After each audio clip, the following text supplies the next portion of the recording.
Guys, मैं अमन कुमार और आज मेरे साथ हैं तरुण आनंद जो कि सीनियर डेवलपर हैं सेल्स फोर्स में। और आज इस पॉडकास्ट में हम यही डिस्कस करने वाले हैं कि आप कैसे अपने करियर को ज़्यादा से ज़्यादा ग्रो कर सकते हैं, एक डेवलपर बन सकते हैं, कोडिंग के थ्रू एक अच्छी खासी नौकरी पा सकते हैं सेल्स फोर्स जैसी कंपनी में, जो कि तरुण 5 साल से सेल्स फोर्स में ही है और सीनियर डेवलपर बन चुके हैं। तो चलो अब हम बात करना स्टार्ट करते हैं तरुण जी से कि उन्होंने कैसे ये मुकाम हासिल करा, उन्होंने कौन सी स्टडीज़ करी है और क्या क्या ज़रूरत है, कितने इंटरव्यूज़ क्लियर करने होते हैं, वो सारी चीज़ें हम तरुण जी से पूछते हैं।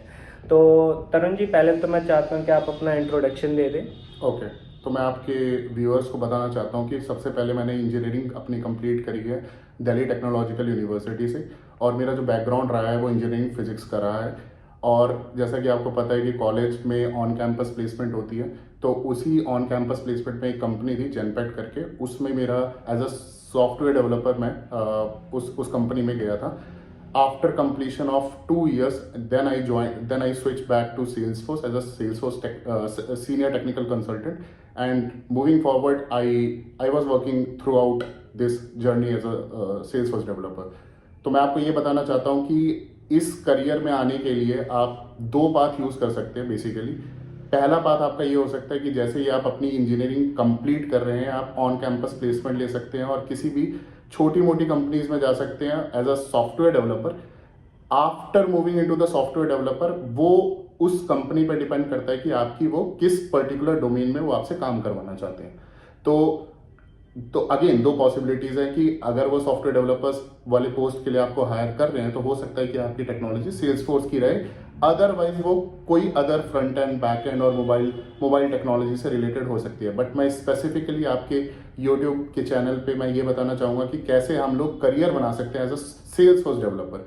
तो सेल्स फोर्स डेवलपर के लिए बेसिकली आपको कुछ स्टडीज़ करनी पड़ती हैं, कुछ पर्टिकुलर कोर्स है, करिकुलम है, उसको अगर आप फॉलो करते हैं तो आपकी इस पर्टिकुलर डोमेन में आपकी नौकरी लग सकती है। ठीक है, उस तक तो हम जाएंगे, बट उससे पहले मैं चाहता हूँ कि हम स्टार्टिंग से स्टार्ट करते हैं कि आपने स्कूलिंग कहाँ से करी है। ओके, तो आप अगर बता पाएँ कि आपने कौन से स्कूल से स्कूलिंग करी है अपनी। सो बेसिकली मैंने स्कूलिंग अपनी केंद्रीय विद्यालय से करी है, सेक्टर 25 से। 10th तक हमारी इस स्कूलिंग केंद्रीय विद्यालय सेक्टर 25 में रही है। उसके बाद 11th एंड 12th मैंने केंद्रीय विद्यालय सेक्टर 8 से करी हुई है, जिसमें हमारी जो नॉर्मल स्ट्रीम होती है साइंस, वो हमने ऑप्ट करी थी। उसके एंड जैसा कि आपको पता है कि अगर हम लोग साइंस लेते हैं तो हमारे पास मल्टीपल करियर अपॉर्चुनिटीज़ है, बट जिसमें से एक जो वेरी कॉमन स्पेशलाइजेशन है जिसे हम इंजीनियरिंग कहते हैं, तो उसमें हम लोग ऑप्ट कर सकते हैं। तो उसके बाद हमने अपना करियर स्टार्ट किया एज अ इंजीनियरिंग। तो अब मेरे व्यूअर्स के मन में एक ख्याल उठ रहा होगा कि इंजीनियरिंग करने के लिए 10th में कितनी परसेंटेज चाहिए होगा और 12th में कितनी परसेंटेज चाहिए होगी। सो बेसिकली जैसा कि आपको पता है कि इंजीनियरिंग करने के लिए एज सच कोई परसेंटेज की रिक्वायरमेंट नहीं होती, बट फिर भी अगर एज अ नाइस स्कोर अगर मैं आपको बोलूँ तो आपकी CGPA 9 से ऊपर होनी चाहिए। क्योंकि अगर आपकी 9 से ऊपर अगर CGPA होगी तो आप ऑप्ट कर पाओगे इजिली साइंस सब्जेक्ट को फॉर योर फर्दर स्टडीज, जैसे 11th और 12th जिसे हम कहते हैं। और बाकी अगर आप पूछेंगे कि 11th और 12th में कितनी परसेंटेज रहनी चाहिए, तो वो अगेन आपका पूरा का पूरा करियर डिपेंड करता है कि आपको अगर इंजीनियरिंग अच्छे कॉलेज से करनी है तो आपकी percentage for sure greater than 90% होनी चाहिए, और साथ ही साथ आपको JEE क्रैक करना पड़ता है एंड सो ऑन। ओके, तो अगर आप अपनी परसेंटेज बताना चाहे 12th की, क्या बेसिकली मेरा तो अगर मैं आपको बताऊं, एग्रीगेट परसेंटेज मेरा 12th क्लास में 91% के आसपास रहा है, और अगर मैं PCM के स्पेसिफिकली कहूँ तो 94.6%। Wow, that's nice, that's use. मेरे तो बहुत कम थे, खैर मेरी बात पे नहीं आते। तो आपने जब 12th करी उसके बाद फिर आपका कॉलेज में कैसे सिलेक्शन हुआ, आपने कितने कॉलेजेस में अप्लाई करा और क्या कुछ हुआ, तो थोड़ा आप बताना चाहें। बिल्कुल। तो जैसा कि आपको पता है कि अगर हम लोग साइंस स्ट्रीम लेते हैं और आपकी अगर किसी भी आपने अपनी 12th कंप्लीट कर लिया, तो उसके बाद आपको एक नॉर्मल कॉम्पिटिटिव एग्जाम देना पड़ता है जिसे हम JEE कहते हैं। जिस टाइम पर हमने अपनी इंजीनियरिंग कंप्लीट करी है in the year 2015 to 2019 tenure, उस टाइम पर वो केवल दो पर्टिकुलर डिवीजन में सेग्रीगेटेड था। First one is JEE mains 1 and then JEE advance. तो JEE मेंस वाले में आपको, अगर आप स्टेट लेवल के किसी कॉलेज को टारगेट करना चाहते हैं तो आपको JEE मेंस क्लियर करना होगा। अगर आपको टीयर 1 लेवल का अगर कॉलेज क्रैक करना है तो आपको जेई एडवांस क्लियर करना होगा। जैसे आपको पता है कि आईआईटीज जितने भी होते हैं वो टीयर 1 की कैटेगरी में जाते हैं, एंड एनआईटी 2, तो वो दोनों कॉलेजेस के लिए स्पेसिफिकली आपको जेई एडवांस टारगेट करना पड़ता है। बट अगर मैं बोलूँ कि जेई मेंस अगर आप करते हैं तो आपको स्टेट के टॉप के टीयर 2 कॉलेजेस मिल जाएंगे। फॉर एग्जांपल जैसे मेरा जो कॉलेज था वो दिल्ली कॉलेज ऑफ इंजीनियरिंग, आपने नाम सुना होगा, तो वो कॉलेज मेरे को उसी के बेसिस पे मिला था, जेई मेंस के बेसिस पे। ओके, डीटीयू, डीटीयू जो कि काफ़ी पॉपुलर कॉलेज है डीटीयू, और बहुत सारी कंपनीज इसमें आती हैं, और आपका शायद कैंपस सिलेक्शन भी हुआ है वहाँ से। एग्जैक्टली। तो आप, अब हम थोड़ा और आगे बढ़ते हैं कि लाइक आपका सब्जेक्ट क्या था आपके कॉलेज में? तो basically based on my rank I would say कि मुझे 2 स्ट्रीम्स मिल रही थी दिल्ली कॉलेज ऑफ इंजीनियरिंग में। पहली, क्योंकि मेरी रैंक ज़्यादा अच्छी नहीं थी, इसलिए मैं आपको बोल रहा हूँ कि मेरे को दो पर्टिकुलर कोर सब्जेक्ट मिल रहे थे इंजीनियरिंग के लिए। पहला सब्जेक्ट था इंजीनियरिंग फिजिक्स और दूसरा था इलेक्ट्रिकल इंजीनियरिंग। तो डिपेंडिंग कि जो मेरा जो जिसमें मेरा इंटरेस्ट था उसके बेसिस पर मैंने ऑप्ट किया इंजीनियरिंग फिजिक्स को, क्योंकि मेरे को लगता था कि मेरी फिजिक्स ज़्यादा अच्छी हो सकती है। But it totally depends on your choice कि आप किस चॉइस के बेसिस पे आगे जाना चाह रहे हैं। ये इररिस्पेक्टिव है आप किस पर्टिकुलर लाइन में इन फ्यूचर जाओगे, वो ये मैटर नहीं करता कि आप कौन सा इंजीनियरिंग चूज कर रहे हो। तो मैंने इंजीनियरिंग फिजिक्स ऑप्ट किया था, और वो I mean this is completely irrespective कि आप किसी भी कोर इंजीनियरिंग को चूज करके और अपना फर्दर जो भी आपका कोर डोमेन है वो आप चेंज कर सकते हैं। ओके, इसका मतलब ये है कि आप कोई भी सब्जेक्ट ले सकते हैं, बट उसके बाद भी आप कोडिंग कर सकते हैं, कोडिंग की लाइन में आप जा सकते हैं। तो ये बहुत अच्छी बात है। आपका सब्जेक्ट कोई भी हो वो फर्क नहीं पड़ता, आप कौन सा करियर बनाना चाहते हैं वो फर्क पड़ता है मेनली। तो ये तो सही है। बाकी एक चीज़ बहुत से मेरे व्यूअर्स के मन में उठ रहा होगा कि क्या कॉलेज करना ज़रूरी है कोडिंग सीखने के लिए?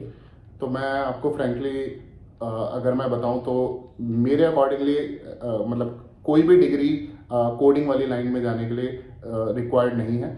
और इंजीनियरिंग करो आप, बीसीए एमसीए कुछ भी कर सकते हो, इररिस्पेक्टिव आप अगर वो अनएम्प्लॉयड भी हो, आपने 12th की डिग्री कर रखी हो, इसके बाद भी आप कोडिंग वाली लाइन में जा सकते हो। और टोटली डिपेंड करता है कि आप कितना ज़्यादा इंटरेस्ट ले रहे हो, कितना ज़्यादा उस पर आपने कितना प्रिपरेशन कर रखी है। तो मैं आपको अलॉन्ग द लाइन बताऊंगा कि कैसे कैसे आप करके मतलब कोडिंग की लाइन में कैसे कैसे फर्दर आप कौन से पर्टिकुलर सब्जेक्ट्स को पढ़ करके क्रैक कर सकते हो। ओके, तो मतलब कोडिंग के लिए आपको बस स्किल्स चाहिए, डिग्री आई थिंक इतना मैटर नहीं करता। ओके, तो आजकल मैंने देखा भी है कि बड़ी बड़ी कंपनीज जितनी भी हैं वो ज़्यादातर स्किल्स पे ज़्यादा फोकस करती हैं in comparison two degrees. Exactly, right. तो इसमें मैं यही बोलना चाहूँगा कि जैसे आपने सुना होगा कि गूगल में किसी बच्चे ने, पटना के किसी स्टूडेंट ने अभी 2 करोड़ का पैकेज क्रैक किया है। तो वो भी मतलब अगर आपने उसका बैकग्राउंड चेक किया हो तो आपको पता होगा कि वो उसने केवल 12th पास करी हुई थी और उसके बाद उसने अपने स्किल्स पे काम किया।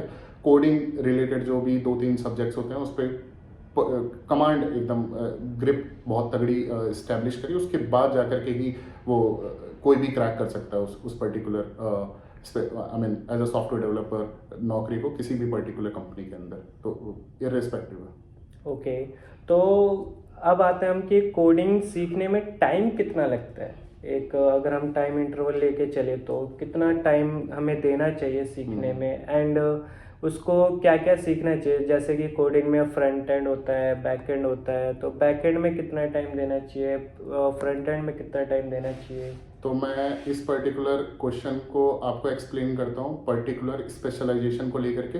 तो जैसा कि मैंने शुरू में आपको बताया था कि हमारे जिसमें जो मतलब जो भी टेक्नोलॉजी में हम लोग घुसना चाहते हैं उस पर टोटली ये डिपेंड करता है कि हमें कितना पर्टिकुलर टेन्योर लगेगा, कितने मंथ का टेन्योर लगेगा, जिसकी मदद से हम उस पर्टिकुलर स्पेशलाइजेशन को कंप्लीट कर सकते हैं और किसी भी कंपनी को क्रैक कर सकते हैं। तो मैं आपको एग्जांपल लेकर के बताऊंगा सॉफ्टवेयर डेवलपर का। तो सॉफ्टवेयर डेवलपर के लिए जो प्राइमरी स्किल होती है वो होती है डेटा स्ट्रक्चर्स एंड एल्गोरिथम, जो कि कोर्स अगर आप देखेंगे तो 6 महीने का कोर्स होता है। अगर आप इस पर्टिकुलर सब्जेक्ट पे फुली स्किल्स डेवलप कर लेते हैं तो आपको किसी भी बड़ी कंपनी में जाने से कोई नहीं रोक सकता। जो प्राइमरी स्किल्स अगर मैं बोलूँगा करंट के डेट में जो चाहिए है वो है डेटा स्ट्रक्चर्स एंड एल्गोरिथम। आपकी प्रॉब्लम सॉल्विंग स्किल्स कितनी अच्छी है, अगर आपकी प्रॉब्लम सॉल्विंग स्किल्स अच्छी है तो कोई भी कंपनी इररेस्पेक्टिव कि आपको अदर सब्जेक्ट्स आते हैं या नहीं आते कंप्यूटर साइंस से रिलेटेड, तो वो आप कंपनी क्रैक कर सकते हो। जहाँ तक कि आपका क्वेश्चन था फ्रंट एंड और बैक एंड इंजीनियरिंग को लेकर के, तो मैं आपको बता देना चाहता हूँ कि अगर हम लोग किसी भी freshly I mean newly graduate की अगर बात कर रहे हैं, तो उसके लिए फ्रंट एंड और बैक एंड वाली टेक्नोलॉजी यूज़ करना ही इररेलेवेंट होगा।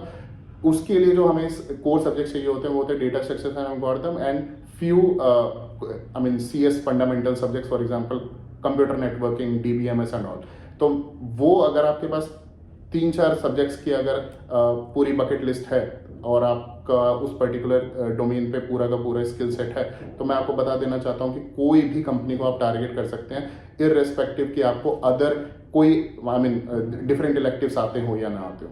तो ये एक प्राइमरी चीज़ है। और दूसरी चीज़ कि जब भी आप किसी भी कंपनी में एज अ न्यूली ग्रेजुएट आप लगते हैं किसी भी कंपनी में, तो उसमें आपको फ्रंट एंड और बैक एंड वो कंपनी खुद सिखा देती है। वो आई मीन फॉर एग्जांपल अगर आप किसी भी कंपनी फॉर एग्जांपल गूगल को टारगेट कर रहे हैं, तो वो I mean varieties of technologies पे काम कर रहे होते हैं। फॉर एग्जांपल गो, रस्ट, जितनी भी ट्रेंडिंग टेक्नोलॉजी है, जावा, C++ एंड ऑल।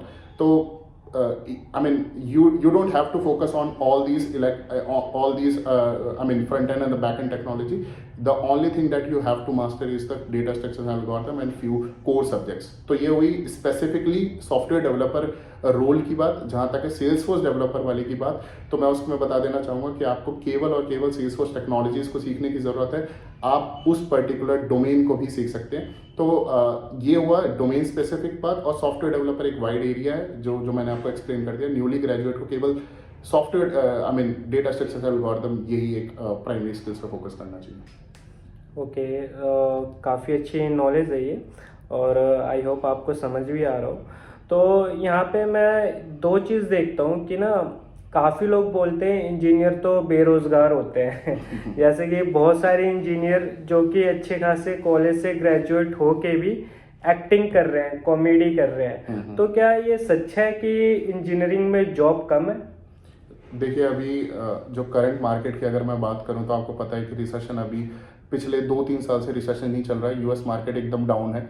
तो उस संदर्भ में अगर मैं बोलूं, तो हाँ, आप बोल सकते हैं कि इंजीनियरिंग करने वाले भी बेरोजगार रह जा रहे हैं। और मैक्सिमम अभी आपने सुना होगा कि IIT बॉम्बे की एक सर्वे निकला था, और उसमें उसके स्टैटिस्टिक के अकॉर्डिंगली 30-40% जो है वो अनएम्प्लॉयड रह गए हैं।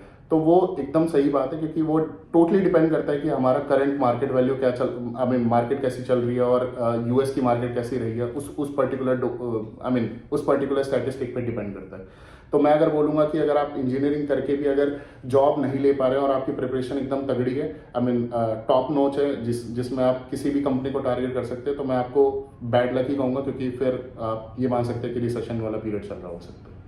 ओके, तो अगर हम ये सपोज करें कि हमें जॉब मिल रही है, तो एक फ्रेशर को मिनिमम कितनी सैलरी मिल जाती है, एक कोडिंग जिसने सीखी हो, और कितना मतलब उसको कितना पैकेज मिल जाता है? तो ये पैकेज का आपने जो डिस्कशन चालू किया है, इसमें मैं आपको ये बोलना चाहूँगा कि ये वेरी कंट्रोवर्शियल क्वेश्चन है, क्योंकि किसको कितना पैकेज मिलेगा ये टोटली डिपेंड करता है उसके स्किल सेट पे।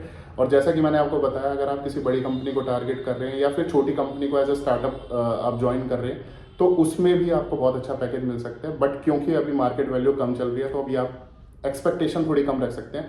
अराउंड 10 to 15 lakhs ये आप ये मान सकते हैं कि इतना आपको मैक्स टू मैक्स मिल सकता है अभी करंट रिसेशन पीरियड पे। अदर फैक्टर्स जो है वो बिल्कुल इसमें लागू हो रहे हैं। फॉर एग्जांपल, आपने कौन से इंजीनियरिंग से कॉलेज ग्रेजुएशन करी है, वो सब का भी थोड़ा बहुत फर्क पड़ता है। इतना ज़्यादा फर्क नहीं पड़ता, बट फिर भी कॉलेज का एक मुख्य रोल है इसमें। ओके, तो पैकेज की बात आई है तो हम आपका भी पैकेज जरूर जानेंगे। करेक्ट तो आप डेफिनेट तो नहीं बताओ, खैर, पर राउंड ऑफ करके बता देना, बट तो जानेंगे वीडियो के एंड तक। जब तक हम ये पूछते हैं कि जैसे कि मान लो किसी ने कोडिंग सीखी और सीखने के बाद उसे जॉब नहीं मिली, तो क्या उसका कोडिंग की स्किल वेस्ट हो जाएगी, या वो फ्रीलांसिंग करके भी पैसे कमा सकता है? अच्छा, ये बहुत अच्छा क्वेश्चन है कि फ्रीलांसिंग में एक्चुअली में बंदे पैसे कमा पा रहे हैं या नहीं कमा पा रहे। तो इसके लिए मैं आपको ये बोलूँगा कि फ्रीलांसिंग अभी मेरे अकॉर्डिंगली जो है वो एक्सपीरियंस बंदों के लिए होती है। कोई भी अगर एक्सपीरियंस किसी भी पर्टिकुलर टेक्नोलॉजी में अगर एक्सपीरियंस कर लेता है, तभी जाकर के वो फ्रीलांसिंग शुरू कर सकता है।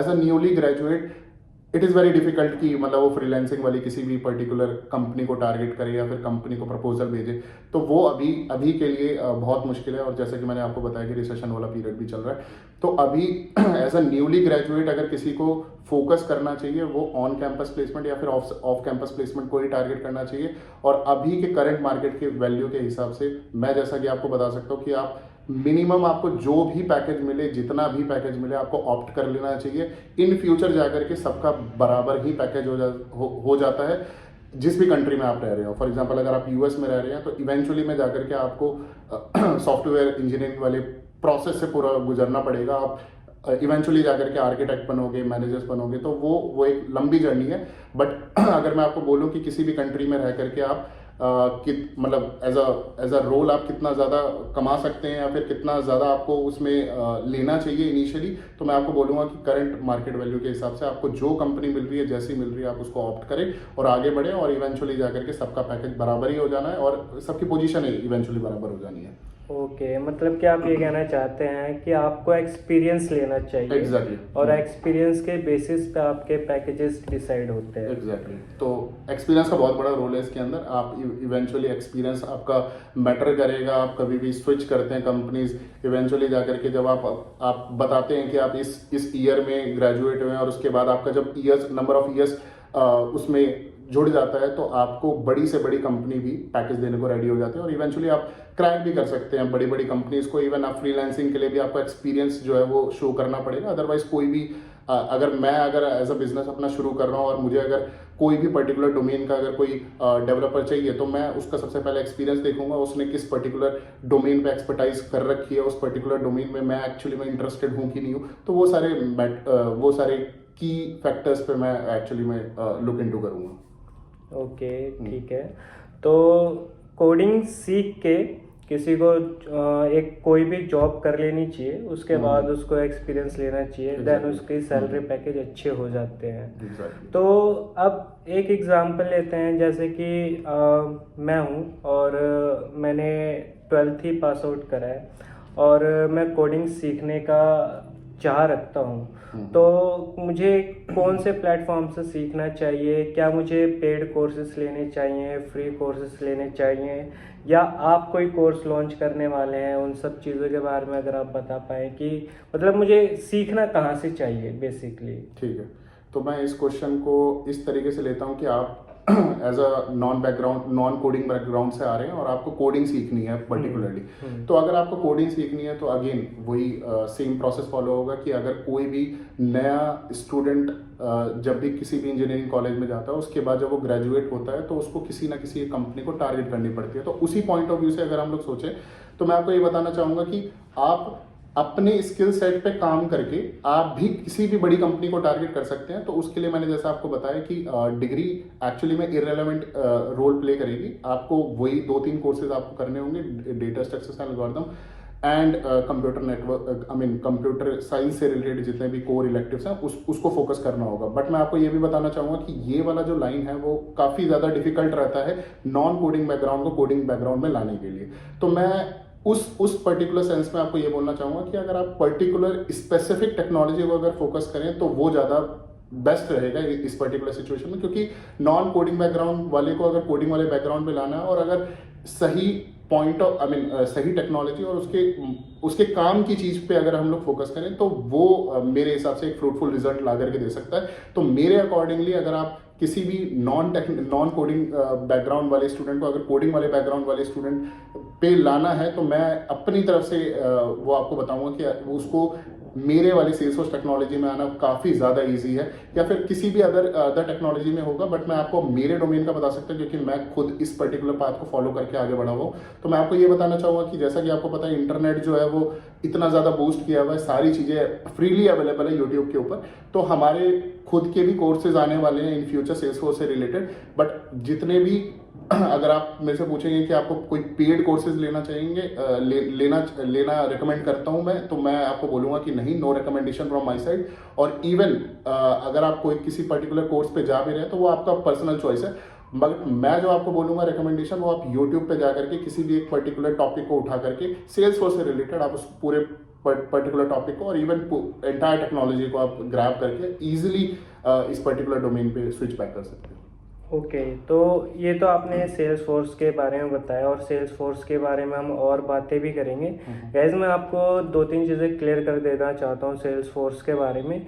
सेल्स फोर्स एक कंपनी है जो कि यूएस बेस्ड है, एमएनसी कंपनी है ये, और इसमें काफ़ी अच्छे पैकेजेस आपको ऑफर करे जाते हैं, जिसमें कि तरुण जी ऑलरेडी 5 सालों से काम कर रहे हैं।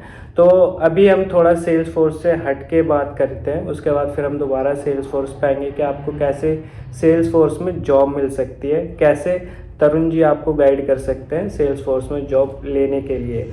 बट अभी सेल्स फोर्स से थोड़ा हटके मैं ये पूछना चाहूँगा आपसे, जैसे कि काफ़ी लोग होते हैं जो कोडिंग के थ्रू ना नॉर्मल वेबसाइट्स बनाते हैं, ई कॉमर्स वेबसाइट्स हो गई या कोई बिजनेस की वेबसाइट हो गई, तो उसके लिए भी ऐसा सच कुछ टेक्निकल चीज़ें सीखनी पड़ती हैं या उसके लिए भी कॉलेज ज़रूरी है, या बिना कॉलेज के भी हम वेबसाइट वगैरह कोडिंग के थ्रू बना सकते हैं, या ऐप मान लो कोई ऐप डेवलपर हो गया, तो इन सब चीज़ों में कॉलेज की नीड पड़ती है कि नहीं पड़ती, क्या इसमें क्या चीज़ है? एग्जैक्टली, तो मैं आपको इस चीज़ पे एकदम क्लैरिफिकेशन के साथ आंसर देना चाहूँगा कि जैसा कि आपने एग्जांपल लिया कि कोई भी अगर कोई रैंडम बंदा है और वो नॉन कोडिंग बैकग्राउंड से कोडिंग बैकग्राउंड में आना चाहता है और अगर वो सोचता है कि उसको एक वेबसाइट डिजाइनिंग करनी है या फिर मोबाइल एप्लीकेशन डेवलप करनी है फॉर देयर ओन बिजनेस या फिर किसी और के बिजनेस के लिए भी, और इवन वो अपना एक बिजनेस चालू करना चाहता है जिसमें डिजिटल मार्केटिंग या फिर किसी भी साइट को बिल्ड करता है, तो उसके लिए कोई बैकग्राउंड की कोई आवश्यकता नहीं है। और इवन आप जैसा कि आपको पता है कि आप कोई भी साइट को बिल्ड करने के लिए इवन कोडिंग का सहारा ले सकते हैं या फिर पॉइंट एंड क्लिक का सहारा ले सकते हैं। जैसा कि आपको पता है वर्डप्रेस का यूज करके आप कोई भी कैसी भी साइट को इवन बना सकते हैं और उसको ऑप्टिमाइज कर सकते हैं, इवन होस्ट कर सकते हैं, तो वो सारी चीजें भी आप कर सकते हैं, उसमें कोई प्रॉब्लम नहीं है। और इवन इसमें कोई बैकग्राउंड की कोई जरूरत नहीं, किसी कॉलेज से पास आउट नहीं होना चाहिए। But again this is a point and click technology to go forward.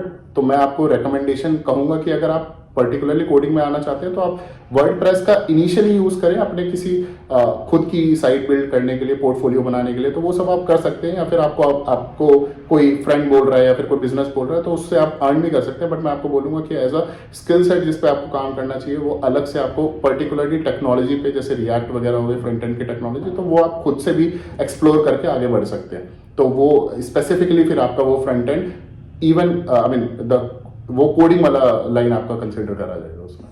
Okay, ठीक है। तो गाइस ये काफ़ी चीज़ें हैं जो कोडिंग के मतलब कोडिंग आप सीख के बहुत सारी चीज़ें कर सकते हैं। आप अपनी खुद की एजेंसी भी खोल सकते हैं कोडिंग वगैरह सीख के। और अगर आपको कोडिंग नहीं आती तो आप वर्डप्रेस एक वेबसाइट बनाने का टूल है जिसे यूज़ करके आप वेबसाइट वगैरह भी बना सकते हैं।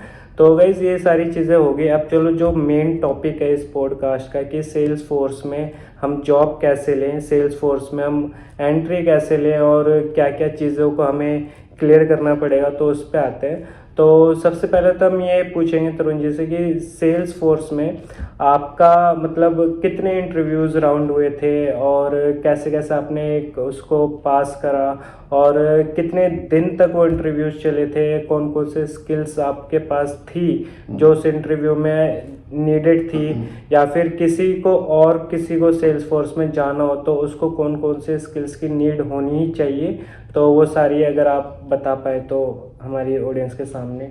ओके, तो मैं स्टार्ट करूंगा अपने सबसे पहले मैं आपको बैकग्राउंड देना चाहूँगा कि सेल्सफोर्स टेक्नोलॉजी और सेल्सफोर्स में पहले तो डिफरेंस क्या होता है।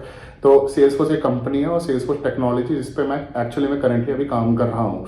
तो एक्चुअली में आप कंसीडर कर सकते हैं कि सेल्सफोर्स एक SaaS टेक्नोलॉजी है, सेल्सफोर्स एज अ सर्विस, जो कि क्लाउड प्लेटफॉर्म होता है जिसके ऊपर आप एप्लीकेशन को बिना किसी और टेक्नोलॉजी में बनाए आप डायरेक्टली एप्लीकेशन को वहाँ पर बना सकते हैं, इवन डिप्लॉय कर सकते हैं, सारी चीज़ें बिल्ड डिप्लॉय एंड जो भी सॉफ्टवेयर इंजीनियरिंग की जो प्रिंसिपल्स होते हैं उन सारी चीज़ों को वहाँ पर फॉलो कर सकते हैं। तो पहली चीज़ तो ये हो गई। और दूसरी चीज़ ये है कि मैं आपको एक जनरल आइडिया देना चाहूँगा कि किसी भी कंपनी के अंदर 2 स्पेसिफिकली रोल होते हैं। पहला रोल होता है कंसल्टिंग रोल, जिसे हम क्लाइंट फेसिंग रोल भी कहते हैं। तो अभी जो मेरा रोल है वो क्लाइंट फेसिंग रोल है। फॉर एग्जांपल मैं सीनियर टेक्निकल कंसल्टेंट हूँ यहाँ पर, तो वो कंसल्टिंग टीम का आप मान सकते हैं कि उसका पार्ट हूँ मैं। तो उसमें क्या होता है कि हम लोग जो भी बिल्ड कर रहे होते हैं वो पर्टिकुलरली क्लाइंट के लिए होता है, और जिसमें हम लोग we are not working for the core software engineering team, but हम लोग जो भी हमारी क्लाइंट की रिक्वायरमेंट होती है उसके बेसिस पे हम लोग काम कर रहे होते हैं। और वहीं दूसरा जो रोल होता है वो स्पेसिफिकली डेवलपर वाला रोल होता है, जिसे मैंने आपको बताया कि सॉफ्टवेयर डेवलपर वाला रोल है।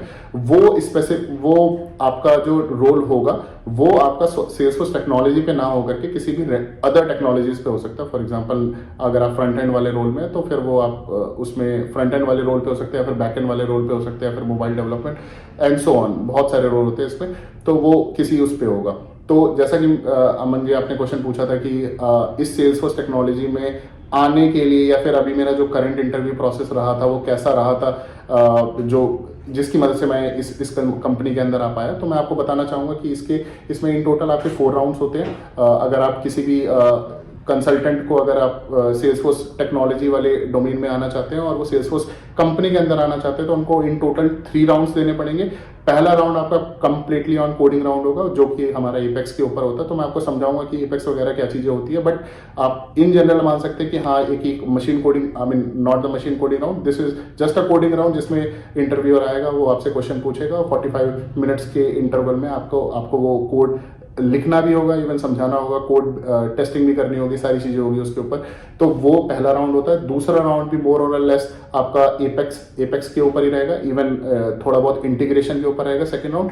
थर्ड राउंड आपका मैनेजरल, जिसमें आपको प्रोजेक्ट्स वगैरह थोड़े एक्सप्लेन करने होंगे, और साथ ही साथ आपको कोडिंग, हो सकता है उस वाले राउंड में आपसे कोडिंग में कुछ पूछ ली जाए। और फोर्थ वाला राउंड कंप्लीटली आपका एचआर राउंड होगा, जिसमें आपको जिसमें आपको बिहेवियरल वाले क्वेश्चंस होंगे कि अगर आप नेक्स्ट 5 ईयर्स में अपने आप को कहाँ देखते हैं, या फिर आपके स्ट्रेंथ्स और वीकनेसेस क्या हैं, वो सारी चीज़ें जो है वो फोर्थ वाले राउंड में कंसिडर करी जाती है।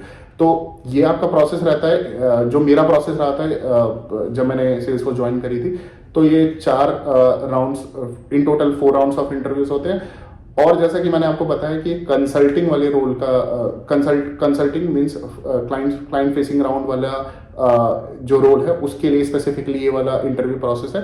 जब आप सॉफ्टवेयर डेवलपर वाले रोल्स के लिए जाते हैं, तो उसमें आपसे कंप्लीटली प्रॉब्लम सॉल्विंग वाले राउंड्स होंगे। जो भी पहले आपके 3 राउंड्स होंगे, वो आपके completely on data structures and algorithm होगा, जिसमें आपसे कंप्यूटर नेटवर्क्स, डीबीएमएस के छोटे मोटे क्वेश्चंस आपसे पूछे जा सकते हैं। और फोर्थ राउंड, जैसा मैंने आपको बताया, वो जेनरिक राउंड होता है, जिसमें आपसे मैनेजर आएगा और वो आपसे पूछेगा कि आप कैसे मतलब आपने क्या कौन कौन से प्रोजेक्ट्स कर रखे हैं, और behavioural questions all in all. तो ये प्रोसेस है। ओके, तो इसमें एक क्वेश्चन और उठता है कि जैसे कि बहुत लोगों को इंग्लिश नहीं आती है, तो ये क्या पूरा इंटरव्यू का सेशन होता है वो पूरा इंग्लिश में ही होता है कंप्लीटली, या हमारे पास हिंदी का भी ऑप्शन है? ये अगेन मैं आपको ये बोलना चाहूँगा कि इंटरव्यू जो प्रोसेस होते हैं वो सारे इंग्लिश में होते हैं। इवन जो इंटरव्यूअर जो एक्सपेक्टेशन रखता है वो सारी की सारी इंग्लिश में रखता है।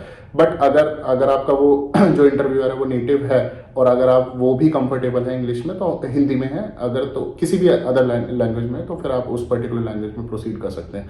तो मतलब मोस्टली इंग्लिश, और अगर आप मेरे से पूछे तो 90% इंग्लिश, 10% हिंदी। अगर इंटरव्यूअर पे डिपेंड करेगा, वो इंटरव्यूअर अगर इंटरेस्टेड है तो आप हिंदी में भी प्रोसीड कर सकते हैं, otherwise English is the only option. Okay, तो जब ये सारे इंटरव्यूज वगैरह हो जाते हैं, तो आपको कब पता चलता है कि आपका मतलब ज्वाइनिंग हो चुकी है या फिर आप रिजेक्ट हो गए हो? तो वो कितना टाइम लगता है उन सब चीज़ों में होने तो में? जैसा कि मेरा जो पर्सनल एक्सपीरियंस था सेल्सफोर्स को लेकर के, तो मैं उसमें बताना चाहूँगा आपको कि मेरा एंटायरली 1 वीक का प्रोसेस था, जिसमें एक मतलब in a single day we have 1 round, और उसके बाद ऐसे ऐसे करके 4 डिफरेंट राउंड्स में वो हुआ था कंडक्ट। और उसके बाद वो हर एक राउंड के बाद आपको एचआर आकर के रीच आउट करेंगे, और वो आपसे पूछेंगे कि व्हाट वाज योर फीडबैक, और उस पर आप कैसे इंप्रूवमेंट कर सकते हो in the next round. If you are not selected for the first round, you will not proceed for the other rounds.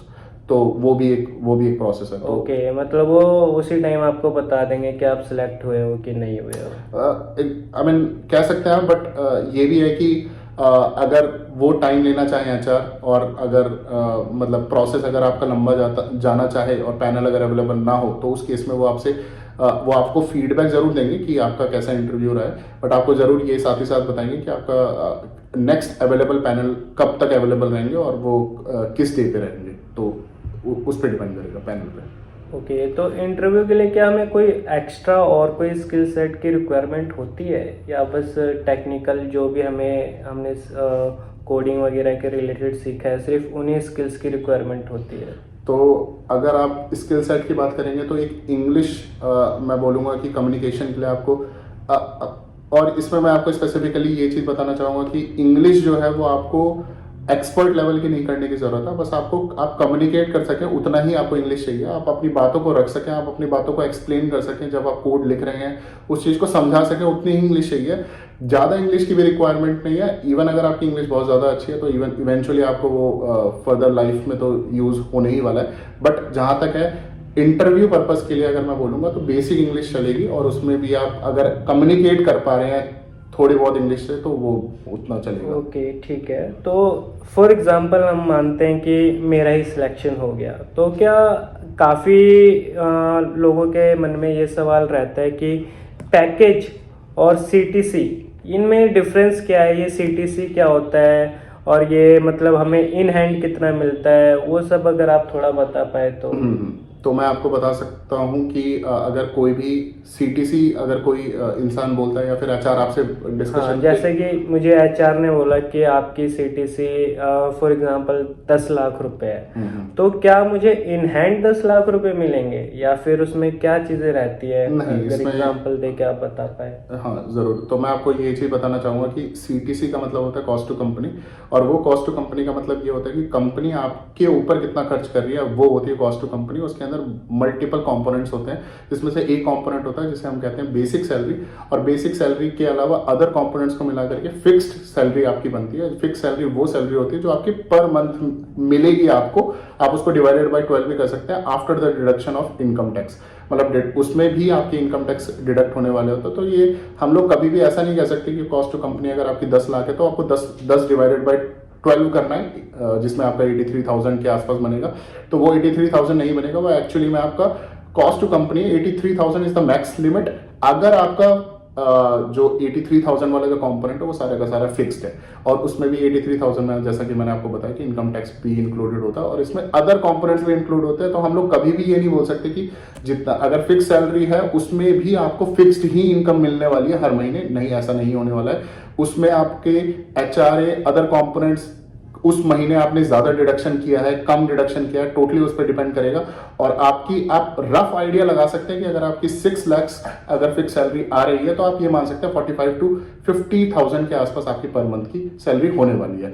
Apart from that अगर मैं आपको मेन कंपोनेंट बताऊं सीटीसी के अंदर जो मेन 2 कंपोनेंट्स होते हैं जो आपको हर जगह मिलेगा, वो एक पहला कंपोनेंट होगा आपका फिक्स सैलरी और दूसरा रहेगा आपका वेरिएबल सैलरी।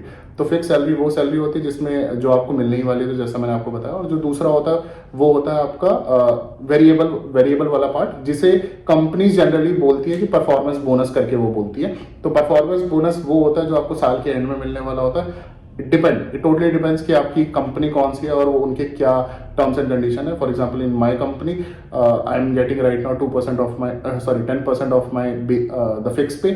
तो वो जो भी अमाउंट आता है उसको मेरी कंपनी जो है वो क्वार्टर वाइज डिस्ट्रीब्यूट करती है। First quarter 10%, second quarter 10%, third quarter 10%, and the rest of the amount in the fourth quarter. तो जैसा आई थिंक आपको एक रफ आइडिया लग गया होगा कि CTC is not about what you are getting. It totally depends on how much you have the fixed part. तो क्या मैं एचआर से इंटरव्यू राउंड में ही ये क्लियर कर लेना चाहिए कि मेरी इनहैंड सैलरी कितनी होगी? Exactly. क्या ये पूछना सही रहता है इंटरव्यूअर से? ये आप बिल्कुल क्लैरिफिकेशन क्वेश्चन रख सकते हैं एचआर के ऊपर कि आप के पास कि आपका फिक्स पार्ट कितना होने वाला है या फिर वेरिएबल पार्ट कितना होने वाला है। आप वो डिस्कशन के दौरान कर सकते हैं, बट वही है कि वो आपको क्लियरली बताए या ना बताए वो उनकी टोटली चॉइस है। बट हाँ, ये आपका हक है कि आप ये जान सकते हैं कि आपकी इन हैंड सैलरी कितनी होने वाली है या फिर फिक्स पार्ट उसमें से कितना होगा। तो वो आपको फिक्स पार्ट के टर्म्स में बताएगा, फिर आप उसको डिवाइडेड बाय 12 और फिर इनकम टैक्स हटा करके वो आपको अपनी तरफ से कैलकुलेशन करनी होगी। ओके, तो लाइक पैकेजेस की बात हो ही रही है तो लगे हाथ में आपका भी एक राउंड ऑफ जानना चाहूँगा कि आपका भी क्या करंट पैकेजेस चल रहा है। तो मैं आपको क्लियरली तो नहीं बताऊंगा कि वो कितना अमाउंट रहेगा, बट मैं आपको इतना बता सकता हूँ कि वो वेरी करेगा, आई मीन 35 टू 45 के बीच में, राउंड अबाउट। ओके, तो मतलब मान लो 40 के अराउंड तो मान होगा सकते ही। मान तो चलो ठीक है, ये सारी चीज़ें तो हो गई, बट अब जैसे कि क्या है कि मैं इतना अपने व्यूअर्स को नहीं बता पाऊंगा कि आप कैसे सेल्स फोर्स में ज्वाइन करो। तो क्या आप उन्हें खुद से सिखाओगे कि मतलब कैसे आप सेल्स फोर्स में इंटरव्यू वगैरह देने चाहिए, क्या क्या स्किल्स चाहिए होती है? तो क्या आप मतलब मेरी ऑडियंस को अगर सिखाना एग्जैक्टली चाहो तो? बिल्कुल, मैं आपकी ऑडियंस को ये बताना चाहता हूँ कि मेरा ऑलरेडी एग्जिस्टिंग एक यूट्यूब चैनल रनिंग है जिसका नाम सेल्सफोर्स डिकोडर है। उस पर मैंने अभी तक एक ही वीडियो अपलोड करी है, बट मैं इन फ्यूचर जो है वो आई मीन एक्टिव रहने वाला हूँ और हर दिन एक वीडियो उसमें डालूंगा for the sake of learning. किसी भी और कोई भी नया अगर कोई भी नया स्टूडेंट है, अगर वो सीखना चाहता है सेल्स टेक्नोलॉजी, तो वो जस्ट उन वीडियोस को देख करके।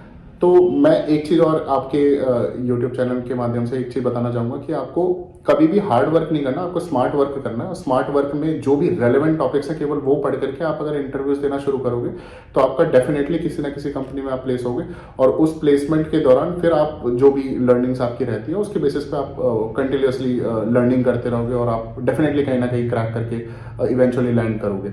और जहाँ तक मैंने आपको बताया कि मेरा जो यूट्यूब चैनल है सेल्सफोर्स डिकोडर, उसमें फ्री के सारी वीडियोस इन फ्यूचर भी आने वाली है, और अभी मैंने एक वीडियो डाला, आप उसको भी जाकर के चेकआउट कर सकते हैं। But in future I am planning for a new playlist, or you can say new course that will be completely on the advanced development on Salesforce for the what you can say the biggest MNC. Okay, तो guys देखो, तरुण जी के channel पे आप जाना, वहाँ पे आपको ये सारी चीज़ें मिलेंगी, और साथ साथ मेरा भी चैनल सब्सक्राइब कर लेना, क्योंकि हम लोग यहाँ पे बैठ के ना आपके करियर को गाइड करेंगे और आपके करियर को कैसे हम अच्छा कर सकते हैं, ताकि क्योंकि देखो हम ओवरऑल रहते हैं इंडिया में और हम चाहते हैं कि इंडिया की डेवलपमेंट हो। और इंडिया की डेवलपमेंट कैसे होगी? जब हम सब आप लोग मिलके एक अच्छा एनवायरनमेंट क्रिएट करें, अच्छी सैलरीज लें, अच्छे पैकेजेस लें, और काफ़ी चीज़ें मतलब बेटर बनती हैं जब आपका साथी या आपका दोस्त एक अच्छे पैसे अर्न कर रहा होता है। तो इसीलिए अब इस चैनल पे भी और तरुण के चैनल पे भी काफ़ी करियर रिलेटेड वीडियोस आती रहेंगी। तो हम दोनों के चैनल को ज़रूर सब्सक्राइब कर लेना, ताकि आपको फ्यूचर में करियर गाइडेंस में काफ़ी हेल्प मिले। आपको कौन सी जॉब करनी चाहिए, कौन सी नहीं करनी चाहिए, आपको कौन कौन से स्किल्स की नीड है, वो सब की नॉलेज आपको यहाँ पे मेरे चैनल पे और तरुण के चैनल पे मिलने वाली है। तो दोनों को सब्सक्राइब जरूर कर लेना, भूलना मत। और कोई भी आपको क्वेश्चंस और रह रहे हैं जो आपको पूछने हो तो नीचे कमेंट में पूछ सकते हैं आप, जिसका आंसर मैं और तरुण दोनों ही देने की कोशिश करेंगे। बाकी कुछ एंडिंग वर्ड्स तरुण जी कहना चाहें तो कह सकते हैं। हाँ, तो मैं आपको यही बोलूँगा कि आप जाकर के हमारा यूट्यूब चैनल जो है वो एक बार जाकर के गो थ्रू करें।